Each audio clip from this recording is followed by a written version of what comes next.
Bienvenue, bonsoir à tous. Le vice-président de la République de Côte d'Ivoire a accordé ce mardi une audience au président du Fonds international de développement agricole, Alvaro Lario, au palais présidentiel. Au menu des discussions, l'appui du fonds au secteur agricole ivoirien. Nous vous proposons plus de détails dans le 20h.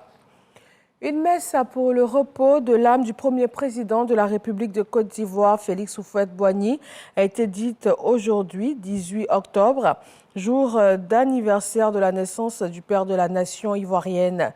Cette messe a été célébrée à la cathédrale Saint-Paul du Plateau, un moment de prière et de recueillement pour Félix Houphouët-Boigny qui aurait eu 117 ans aujourd'hui. Direction Bouaké, la capitale de Gbeke, pour les journées pour booster l'économie de la région. Elles ont refermé leurs portes.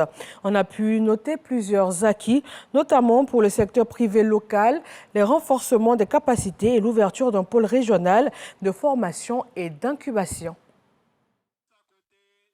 4 jours d'exposition, d'échanges et de réflexion pour promouvoir les potentialités de la région et les journées économiques de Gbeke livrent leurs secrets.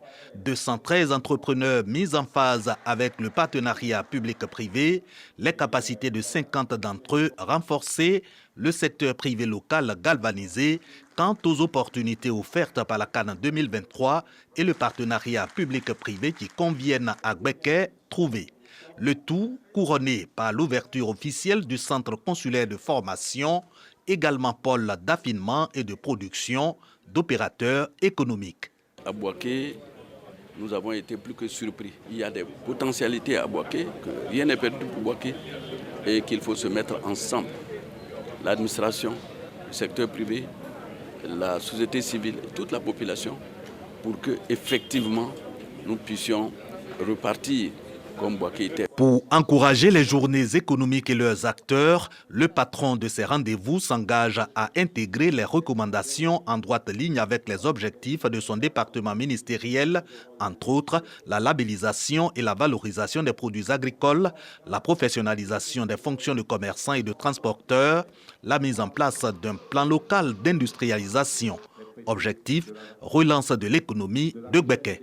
Toutes ces réflexions doivent concourir à l'identification de l'activité économique par le développement de nos secteurs d'activité et conformément à la vision du président de la République. Le Conseil des ministres, notamment pour ce qui concerne les zones industrielles, a adopté le 22 février 2029 un nouveau cadre stratégique de développement des zones industrielles dans l'optique de créer des zones industrielles de qualité répondant aux attentes des industriels. Toujours selon le ministre Souleymane Diarra-Souba, le gouvernement s'attelle à faire renaître l'industrie textile et à créer la zone franche textile de Bouaké. Après la deuxième édition dans le Gbeke, les journées économiques vont se tenir pour 2023 à Korogo, région du Poro. Dans l'actualité sur le continent au Nigeria, le réchauffement climatique cause de plus en plus d'inondations avec de fortes précipitations depuis le début de la saison des pluies. Le bilan affiche déjà 600 morts et plus de 1 million de déplacés. En France, ce mardi marque une grève nationale interprofessionnelle. Les transports, l'éducation, la santé, la fonction publique et même certains médias se sont joints au mouvement.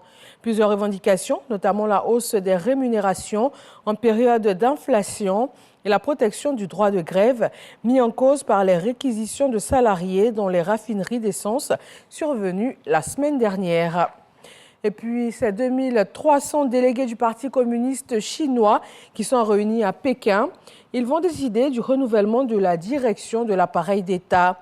Un événement à huis clos, mais qui attire l'attention du monde entier, puisque le numéro 1 chinois Xi Jinping entend être reconduit pour un 3e mandat inédit. Autre fait nouveau parmi les médias étrangers représentés, des journalistes africains invités par le gouvernement chinois.